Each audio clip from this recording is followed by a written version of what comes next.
Ma'asyiral muslimin yang dimuliakan Allah Subhanahu wa taala, melanjutkan sedikit pembahasan kemarin tentang perintah Allah Subhanahu wa taala, wa qulu linnasi husna. Ucapkanlah kepada manusia itu ucapan yang santun. Karena dampak daripada ucapan yang kasar itu sangat menyakitkan manusia. Terkadang manusia lari dari kita. Tetapi yang ingin saya jelaskan malam ini, meneruskan kaidah-kaidah bagaimana cara menghadapi orang yang lisannya tajam, supaya lisan-lisan itu tidak menembus hati kita dan tidak mempengaruhi sedikit pun kepada hati kita, sehingga kita tidak sedih. Karena sering saya katakan betapa banyak gara-gara ucapan orang membuat kita sakit, bahkan mati pelan-pelan, bahkan merasa hidup malu di hadapan manusia dan terkadang menaruh dendam.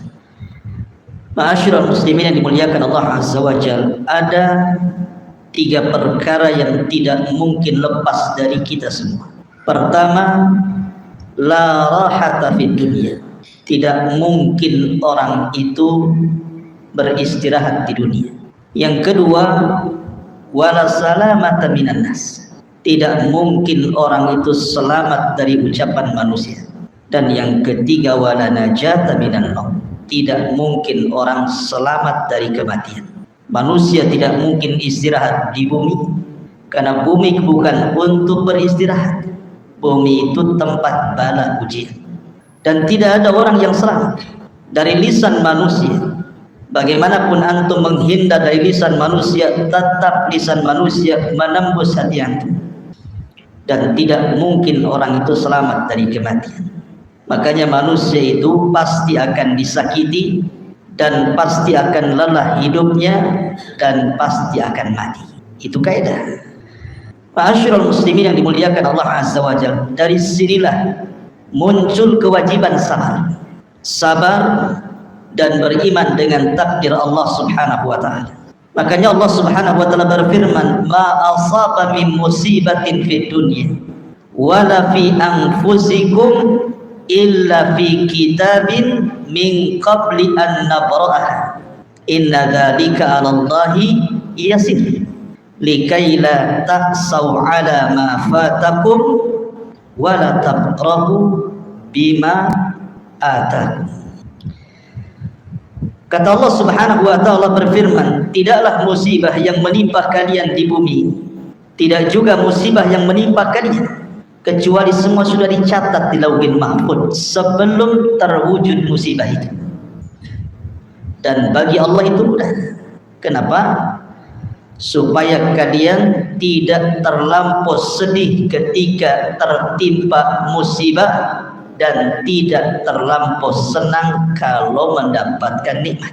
Kalau orang yakin dengan qada dan qadar, maka apabila antum mendapatkan musibah, disakiti manusia, disakiti lisan manusia, maka kesedihan itu tidak akan berlalu. Kenapa? Karena sebelum orang itu bicara kepada kita, memang sudah ditulis dia akan bicara seperti itu di Lauhul Mahfuz. Dan kalau seandainya ada orang yang memberikan nikmat banyak kepada antum, antum pun tidak terlalu senang, karena memang sudah dicatat 500 tahun sebelum Allah menciptakan langit dan bumi. Lalu apa masalahnya? Dari sini kata para ulama, la tahzan, jangan bersedih. Semua sudah ditakdirkan Allah Subhanahu wa taala. Ngapain harus ngurung diri gara-gara ucapan manusia? Apakah dengan mengurung diri, mengunci pintu dan jendela sampai menaruh kertas di ventilasi supaya jangan ada yang masuk gitu, tetap saja antum dibicarakan orang? Jangan-jangan sakit jiwa orang itu, nggak pernah keluar rumah katanya. Padahal maksudnya menghindari ucapan manusia kan? Tetap saja manusia mengatakan gila. Ada orang yang ingin supaya manusia tidak berbicara kepadanya dengan pembicaraan yang buruk, sehingga dia berusaha untuk tersenyum. Ada juga yang mengatakan jangan-jangan dia gila, senyum. Orang senyum aja dibilang gila ya. Atau umpamanya Dia berusaha untuk seimbang, kadang-kadang bercanda, kadang-kadang serius. Itu saja dibicarakan orang. Apalah orang ini? Kenapa dengan dia? Senyum-senyum, ada maksud apa ini? Tidak ada orang yang selamat dari ucapan manusia. Tidak ada yang selamat. Sebaik apapun antum, sebaik apapun ukti yang ada di atas, tetap saja ada orang yang nyinyir bahasa kita, tidak suka dengan kita. Karena mencari keridhaan manusia itu ghayatun la tuhsa, mustahil. Ada orang yang senang, ada orang yang tidak senang. Makanya ma'asyiral muslimin yang dimuliakan Allah Azza wa Jalla, ambillah kenikmatan di surga. Kenapa orang-orang di surga itu merasa nikmat? Kenapa? Karena Allah Subhanahu wa taala berfirman, "Wa naza'na ma fi sudurihim min ghillin ikhwan." Kenapa ahlil jannah, orang-orang di surga itu senang hatinya, tidak pernah bersedih? Karena dicabut dalam hatinya perasaan dengki. Tidak ada kedengkian di ahli surga itu. Allah jadikan satu hati. Yang ingin saya katakan, ikhwan, kalau mobil antum kotor, bawa ke karwas langsung bersih. Kalau piring kotor, beli sunlight, cuci bersih, mengkilat, bisa ngaca tuh di piring. Tapi kalau hati kotor, tidak mungkin antum minum baik, nggak akan bersih, mati yang ada itu. Artinya kalau hati itu sudah kotor, berat untuk membersihkan hati itu, berat, sulit untuk membersihkan hati. Maka jangan sampai kemudian hati yang bersih ini dikotori dengan ucapan manusia, kemudian menimbulkan dendam kepada mereka. Maka gunakan akal kita, rahatul bal, buat hati ini tenang supaya otaknya encer. Maknanya apa? Jangan pedulikan manusia. Jangan pedulikan manusia. Ma'asyiral muslimin yang dimuliakan Allah Azza wa Jalla, musuh antum sedang membakar hatinya dengan api dendam. Jangan sampai api itu Anda pindahkan kepada hati antum. Kalau hati sudah terbakar, yang terjadi apa? Jadi syaitan dia. Biarkan dia yang terbakar, jangan pula kemudian api dipindah ke hati kita. Biarkan dia yang terbakar. Karena 90% menurut ahli kesehatan, penyakit itu datang karena kotornya hati. Banyak masalah, banyak pikiran, bukan dari faktor makanan. Makanya saya katakan bahwa senjata yang paling ampuh melawan musuh itu tidak mesti dihadapi. Terkadang ada orang yang menyangka bahwa kalau tidak dihadapi, kalah kita, terhina kita. Tidak mesti musuh dikalahkan itu dengan kita menghadapi mereka, cacian dibalas cacian, bukan itu. Terkadang musuh itu bisa tumbang dengan sendirinya tanpa harus ada perlawanan. Saya contohkan, Ashabul Kahfi. Allah Subhanahu wa taala tidurkan 3 abad lebih. Ketika terbangun, musuhnya sudah kalah. Padahal Ashabul Kahfi tidak mengangkat senjata, tidak mengerahkan pasukan, tidak mengangkat senjata-senjata canggih untuk melawan kerajaan Romawi. Cukup tidur 3 abad, kalah musuh. Jadi kalau antum ingin mengalahkan musuh, tidur aja 3 abad. Bukan itu maksud. Maksudnya senjata melawan musuh itu, maksudnya musuh yang suka nyakiti kita, caci maki kita, tidak suka dengan kita. Senjata yang paling kuat itu maafkan mereka. Kenapa Nabi SAW tidak pernah membalas cacian makian Abi Lahab, cacian makian Abi Jahal, cacian makian musuh-musuh dakwah di zaman itu? Karena itu bukan tujuan Rasul diutus, bukan. Tujuan Rasul diutus itu untuk mendakwahkan tauhid, sehingga Nabi SAW menganggap lalu ucapan musuh-musuhnya. Karena itu bukan hadap kita, bukan tujuan antum hidup, bukan itu. Kalau antum disibukkan dengan melayani orang-orang yang mencaci, dia caci, antum caci balik. Dia menghina, antum hina balik. Dia gibah, antum gibah balik. Sampai kapan usia antum terus berjalan? Orang yang mencaci maki kita habis-habis. Apa antum habiskan kehidupan hanya untuk melayani orang yang mencaci maki? Maafkan mereka. Ya, memang berat. Abu Bakar Siddiq radhiyallahu anhu berat memaafkan Mishtok gara-gara menuduh putrinya berzina dengan Sofwan. Setelah turun ayat bahwa putrinya tidak berzina, padahal Mistah itu saudaranya, kerabatnya, sampai berjanji untuk memutuskan nafkahnya.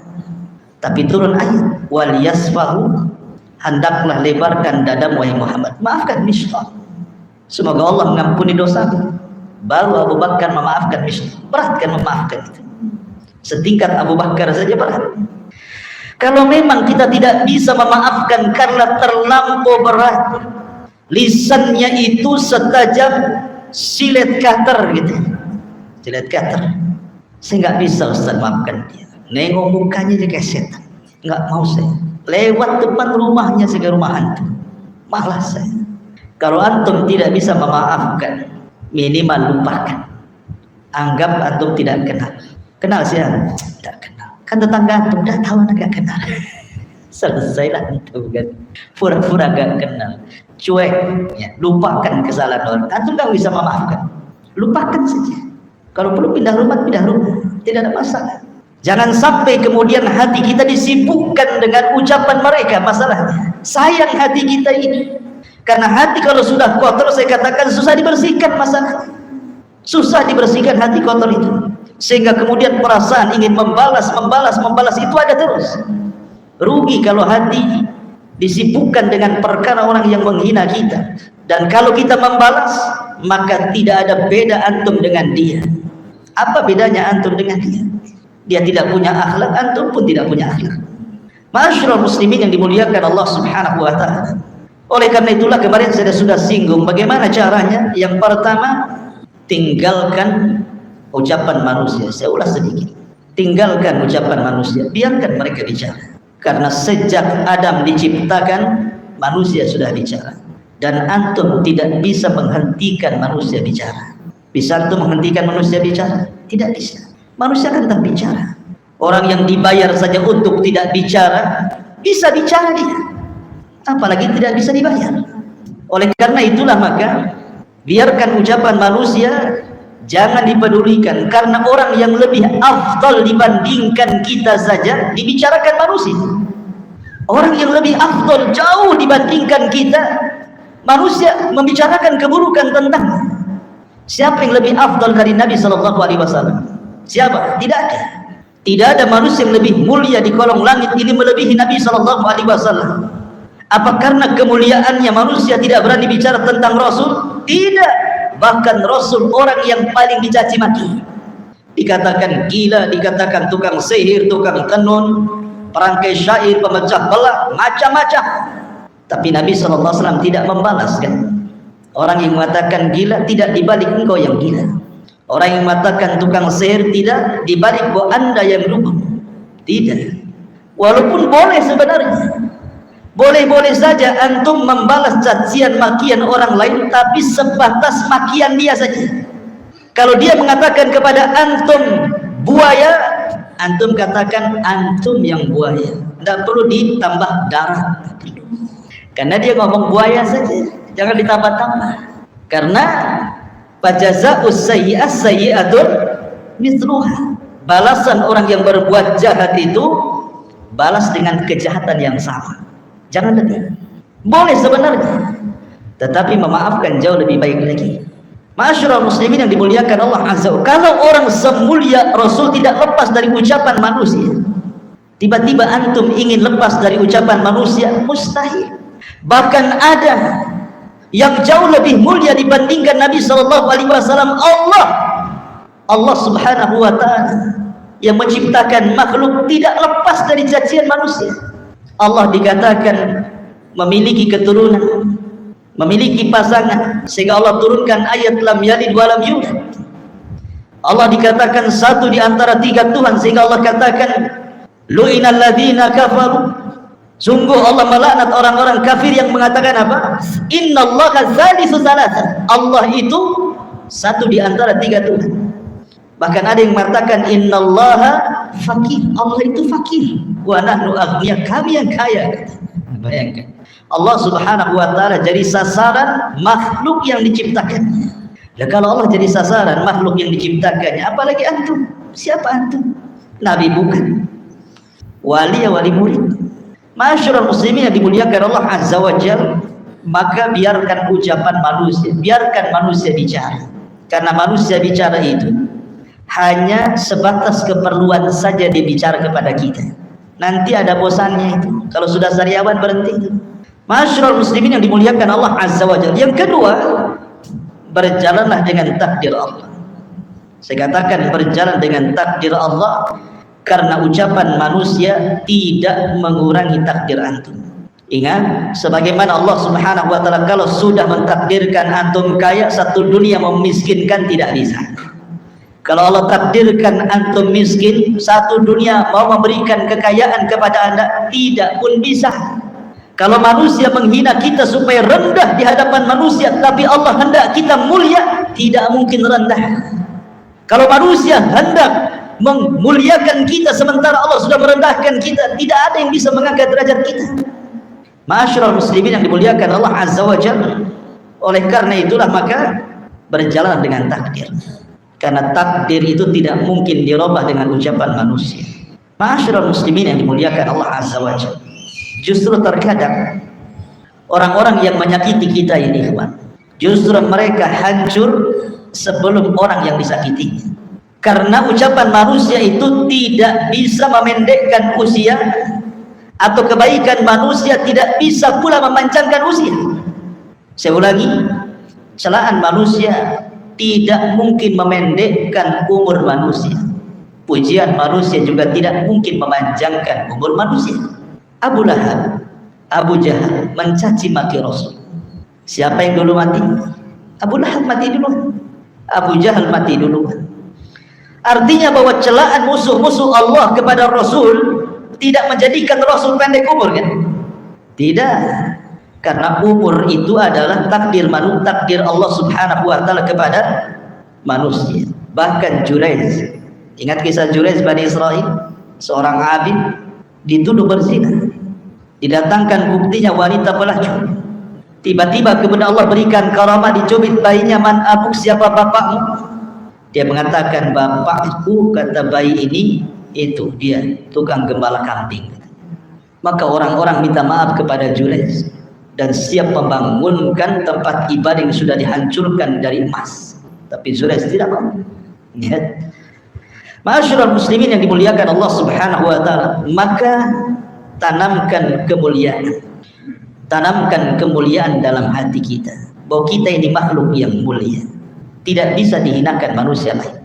Satu dunia menghinakan antum tetap, karena kemuliaan itu bukan dibangun dengan harta, bukan dibangun dengan pangkat dan jabatan, bukan dibangun dengan pujaan dan pujian manusia. Bukan berarti kalau anggaplah satu kampung di sini memuji antum, mereka bertepuk tangan kepada antum, tiba-tiba antum jadi mulia. Tidak, karena terkadang tangan-tangan yang menepukkan itu terkadang meletakkan di muka mereka ketika antum terhina. Maknanya bahwa kemuliaan itu datang dari Allah. Maka apabila ada orang yang menghina kita, sandarkan hati kita kepada Allah. Insyaallah Allah Subhanahu wa taala akan menjaga kemuliaan kita. In tansurullaha yansurkum. Karena Allah, kita menolong agama Allah, mengaitkan hati kita kepada Allah, tidak ada manusia yang bisa mencelakakan kita dengan ucapan mereka. Ma'asyiral muslimin yang dimuliakan Allah Azza wa Jalla. Yang ketiga, tentara Allah untuk melawan musuh itu sangat banyak sekali. Tidak perlu antum yang melawan musuh. Minta kepada Allah Azza wa Jalla agar Allah yang mengirim tentara-tentaranya untuk mengalahkan musuh. Karena terkadang kita sibuk untuk membalas dendam, kita sibuk terkadang. Harus mengeluarkan uang, mengeluarkan tenaga, mengeluarkan pikiran. Ngapain? Kita punya Allah yang tidak pernah tidur. Minta kepada Allah Subhanahu wa taala bahwa orang-orang yang menzalimi kita, nanti Allah akan balas, karena ada kaidah kama tadinu tudan. Sebagaimana dia telah menyakiti kita, nanti Allah akan kirim orang yang menyakiti dia. Itu hukum karma. Orang kalau menyakiti orang, siap-siap saja ada orang yang menyakiti dia. Karena Allah Subhanahu wa taala banyak tentaranya. Tinggal suruh saja. Idza arada syai'an an yaqula lahu kun fayakun. Bagi Allah itu mudah. Ma'asyiral muslimin yang dimuliakan Allah Subhanahu wa taala. Kemudian juga kemarin saya singgung beberapa kaidah. Jadikan orang yang memuji kamu dan orang yang mencela kamu, ij'al man madahaka wa man syatamaka sawa. Jadikan orang-orang yang memujimu dan mencelamu sama saja di hati kita. Karena biasanya orang yang mencela kita itu dia tidak memiliki yang kita miliki, makanya dia mencela. Contoh umpamanya ada orang yang berada di perkumpulan, kemudian ada gesekan, saling mencela. Kalau orang itu diam saja kemudian dicela, orang yang mencela itu sebenarnya tidak memiliki apapun yang ada pada orang yang dicela, sehingga celaan itu muncul karena hasad. Dan orang hasad itu karena tidak memiliki apa yang dimiliki orang yang dihasadi, makanya dia mencela. Jadi sesungguhnya kita yang sedang dicela itu memiliki keistimewaan sehingga dicela orang. Kalau dia memiliki apa yang kita miliki, tidak mungkin dia mencela. Ma'asyiral muslimin yang dimuliakan Allah Azza wa Jalla, makanya dari sini kata para ulama, jangan melihat kepada ucapan mereka. La taltafit, jangan palingkan ucapan pandangan kita kepada orang yang mencela, supaya terbedakan mana yang baik dan mana yang buruk. Kemudian ulama juga mengatakan kalimat yang menyakiti antum itu hakikatnya sedang mengangkat derajat kita di akhirat. Jadi kalau kita diam saja, sabar, ikhlas, ridha gitu ya, dicaci maki, biarkanlah gitu. Hakikatnya antum sedang diangkat derajatnya di akhirat tanpa harus beramal. Karena terkadang ada surga itu tidak bisa diraih dengan sholat, ada surga tidak bisa diraih dengan puasa, ada surga tidak bisa diraih dengan ibadah-ibadah yang lainnya. Surga itu ada tingkatan yang hanya bisa diraih dengan sabar. Kapan orang itu sabar?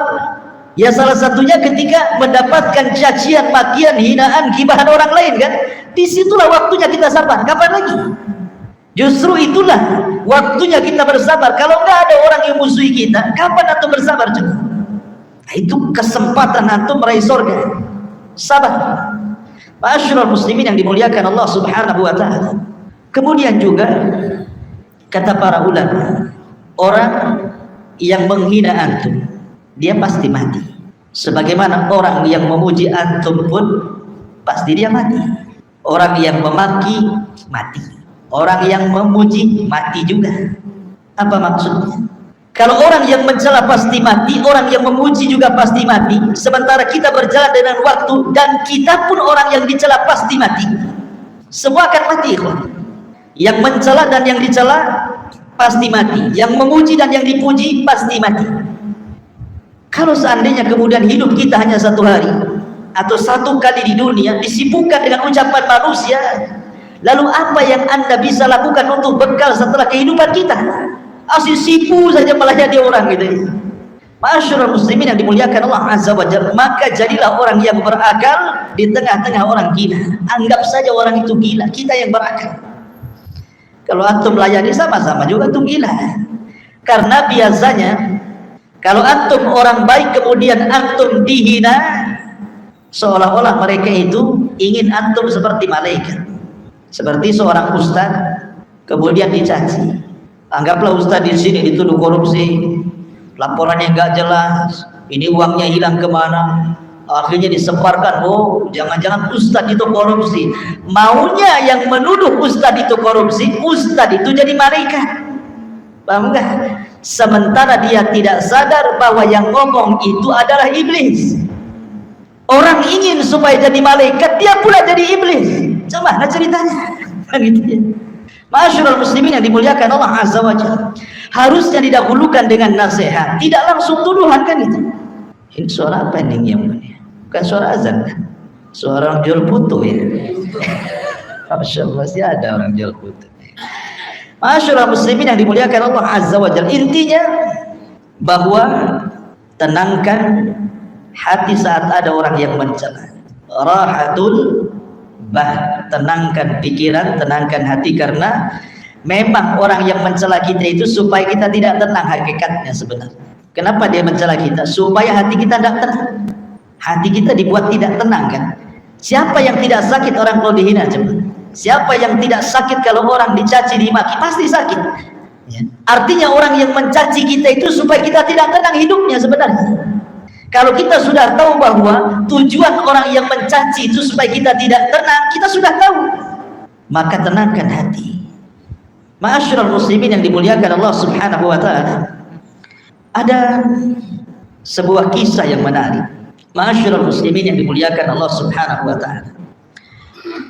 Terkadang tidak semua ucapan itu, maksudnya ucapan, tidak semua ucapan yang menyakiti itu mesti ucapan jahat, tidak. Terkadang ada orang niatnya baik, ikhwan, tetapi karena ucapannya menyelisihi syariat, terkadang kita tidak suka. Ada ulama salaf namanya Ibnu Uqail rahimahullah ta'ala. Itu punya anak meninggal dunia, dan itu anak satu-satunya si mata wayang. Otomatis ini sedih sekali kan, karena anak satu-satunya laki-laki meninggal pula. Orang-orang datang kepada Ibnu Uqail kononnya untuk menenangkan hatinya, menempel rasa sedihnya. Sambil berteriak orang-orang itu mengatakan, "Ya Rabb, apa kau tidak kasihan dengan orang tua ini? Kenapa kau cabut nyawa anak? Cabut saja nyawa kami." Tujuannya bagus tuh, supaya ada yang mendorong kan gitu, supaya tidak sedih. Kenapa mesti dia yang mati? Kasihanlah, itu syekh kami sudah tua. Biar kami saja murid-muridnya yang mati. Maka Ibnu Uqail mengatakan, "Uskutu, diam kalian. Al-Quran itu turun bukan untuk yang kalian lakukan seperti ini, tapi Al-Quran itu turun untuk menenangkan di saat orang kena musibah." Kemudian dia membaca ayat, "Alladzina idza asabatkum musibah qalu inna lillahi wa inna ilaihi raji'un." Apabila seseorang mendapatkan musibah, katakan semua datang dari Allah dan kembali kepada Allah. Dari sini menunjukkan bahwa kalau seandainya antum disakiti manusia, ada ucapan-ucapan yang mungkin kurang enak didengar bagi telinga kita, katakan inna lillahi wa inna ilaihi raji'un. Gitulah maksudnya. Semua datang dari Allah. Boleh jadi Allah menghendaki dalam catatannya itu dia akan mencaci maki kita. Saya serahkan semua kepada Allah Subhanahu wa taala. Karena setiap orang yang mendolimi kita, ikhwan, pasti ada balasannya. Pernah saya ceritakan kepada antum seorang preman yang mencaci maki nelayan, berakhir dengan mengambil ikannya. Tiba-tiba kemudian ikan itu hidup dan menggigit salah satu jarinya. Padahal ikannya sudah mati, Allah buat hidup. Awal digigit biasa-biasa saja, dibawa pulang ikan itu, dimasak, dimakan dengan lahapnya sampai habis. Rupanya bekas gigitan itu menjadikan sakit yang tidak tahu rasa sakitnya kecuali Allah, menjerit di malam hari. Kemudian keesokan harinya dia datang ke tabib. Kata tabib, ikan apa di dalam badanmu itu ada virus yang sudah menjalar ke telapak tangan. Telapak tanganmu harus diamputasi. Kalau tidak, menjalar ke sikut. Kalau tidak, menjalar ke semua tanganmu. Kalau tidak, menjalar ke jantung. Kau akan mati. Terpaksa dipotong segini. Disangkanya akan sembuh tuh. Rupanya kemudian tidak sembuh juga. Datang lagi ke dokter, kata dokter, "Aku heran penyakitmu, kenapa menular sampai ke sikut?" Terpaksa dipotong lagi sampai di sini. Dikiranya sembuh, rupanya merembet lagi. Harus dipotong semuanya sampai sini. Dokter makin heran, "Coba ceritakan, sebenarnya kamu kenapa?" Kemudian dia mengatakan, "Aku sudah mencaci maki fulan, aku menzalimi fulan dengan mengambil ikannya. Tiba-tiba ikan itu hidup dan menggigit aku. Kemudian aku memakan dan memasaknya sampailah inilah cerita singkat akhirnya aku seperti ini." Maka sang dokter karena orang soleh dia mengatakan, "Coba kalau seandainya engkau sebelum datang ke sini, waktu digigit itu, kau carilah orang yang kau zalimi, minta maaf.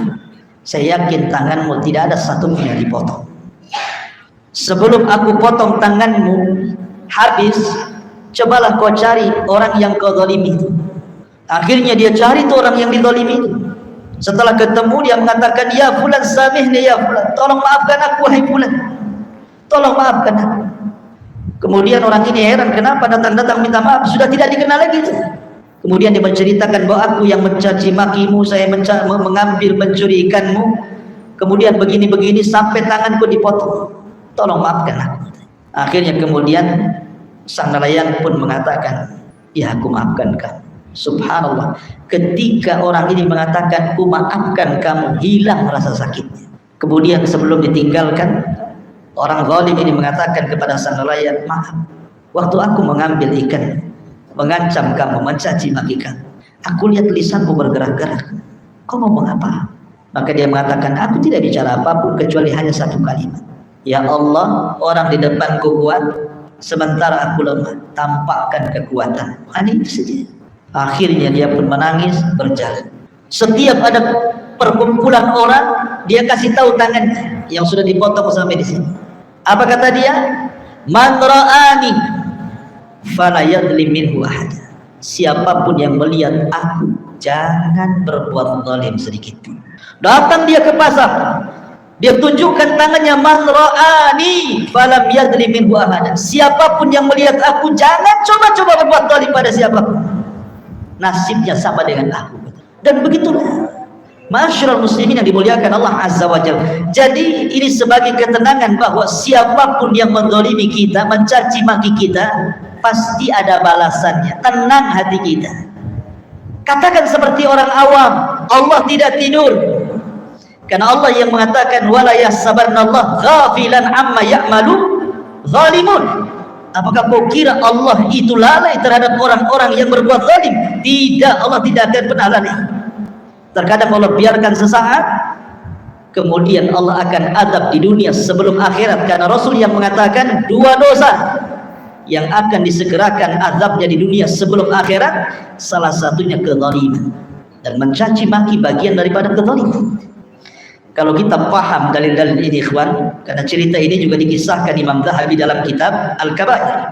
Kisah yang tadi saya ceritakan itu adalah kisah yang dicantumkan oleh Imam Zahabi dalam kitabnya Al-Kabair.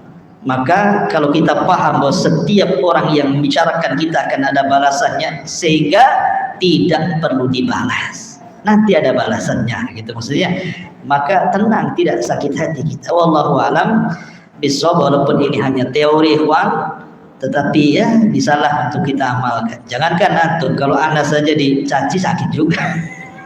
Tapi kan teori ya, mudah-mudahan saling tanasub menasihati. Dengan seperti ini kita lebih mawas diri, lebih lapang dada, lebih menerima. Ya, silahkan caci maki saya, setelah dicaci sakit juga rumahnya. Gitu. Makanya perlu saling menasihati. Subhanahu wa bihamdika asyhadu an la ilaha illa anta astaghfiruka wa atubu ilaik. Assalamualaikum warahmatullahi wabarakatuh.